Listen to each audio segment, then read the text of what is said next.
It'd be interesting, won't it? Look, you know, it was almost like dubbed the My Way derby, because it's both these managers were doing things their way, you know. And Ruben Amorim has been as kind of confident in what he believes in as much as Ange Postecoglou, hasn't he? But he's not getting the results with it. I mean, we've got a bit of a graphic to show you. His points per games ratio is actually not great if you look at it, 0.92.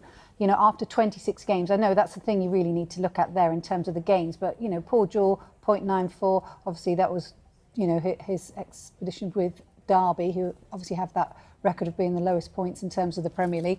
Neil Warnock there, Steve Cooper, and then Ruben Amorim comes along. So has he done enough to deserve time and actually deserve backing for the club this summer? Should he have changed his ways? What should he have done with what he had, do you think? I don't know who to begin with, because we had this discussion off air, shall we say, and I just want my popcorn and I'm going to sit back. So, Darren, I'm going to start with you.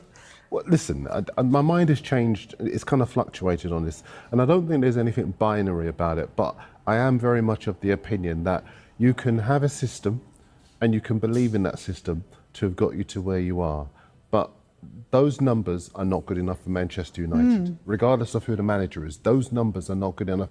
And my point is that once you are in situ, the club can be backing you, as they have done. They did Ten Hag, people disagreed with it, people agreed with it. They're backing him. But I think that once he's in the chair and he sees that his system is not working with that group of players, then for me, it's incumbent on him to switch to a system that allows them to win games and get points. Because sticking with the system that he had, then what you're doing is, the more you lose games, particularly to clubs that you should not be losing games to, particularly at Old Trafford as well, the more you are affecting your own reputation, the club's reputation, morale is going down. And for me, it just seems really counterintuitive to be pushing with something that you can start again with in pre-season when you've got your own players. We know he didn't want to come this season. We know he didn't want to be saddled with the Frankenstein's monster of a squad that United have at the moment. But I just feel that once he was in situ, a good manager has different ways to play, and you simply cannot keep playing the same way if you are getting negative results. You can do out other clubs, maybe, because you get that leeway, but you are in charge of a superpower. And it's incumbent on you to win matches and take the team up the table. I agree with what Darren is saying, but you're employing Ruben Amorim because of the success he's had at Sporting. And the success he's built at Sporting is because he's playing this formation. Now, you mentioned it before there.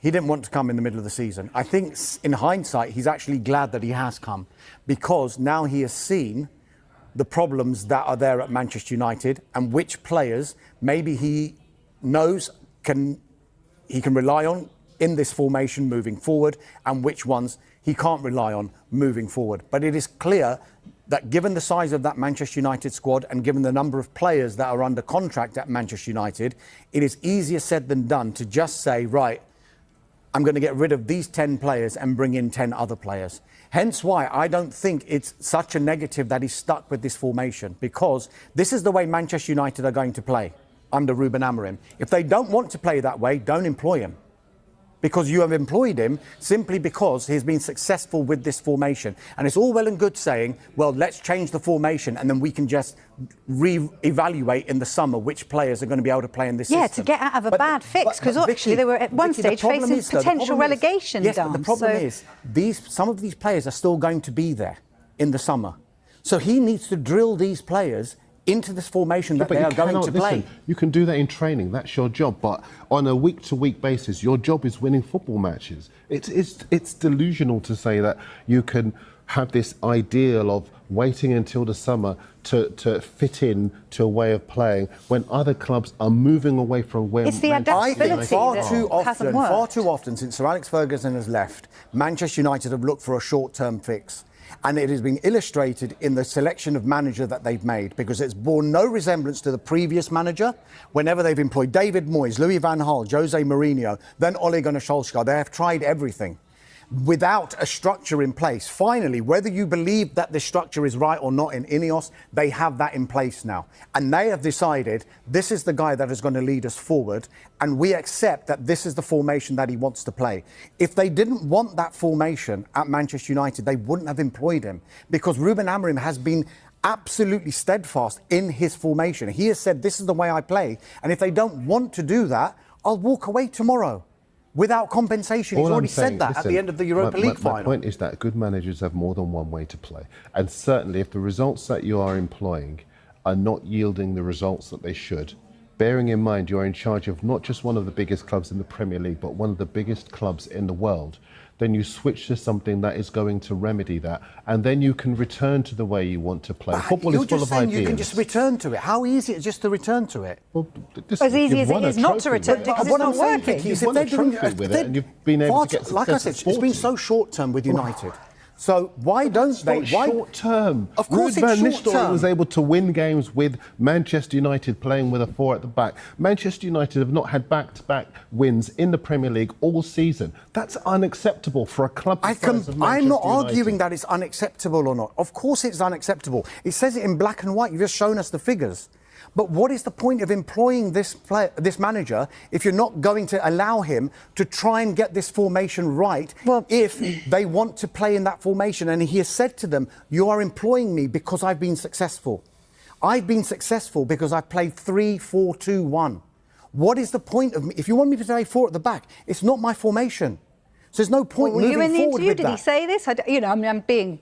But right, let's just go 4 at the back to just try and get these results in the meantime. That, to me, smells of short term again. Because then you're not trying to drill in this formation that Ruben Amorim wants for the long-term prosperity of Manchester United. Because for far too long, it seems to me, they have gone for the short-term option to try and win the next title, rather than take a step back and say, how are we going to be competitive, not only for next season, but for the season after that, the season after that, and the season after that. But I dare say they didn't think that they would have been so close to potentially facing the prospect of relegation, Dams. You know, they are in 16th place. 100%. It was a real prospect. So perhaps they might have thought at some stage, actually, he will change something just to get us through this awful period, and then we'll go again.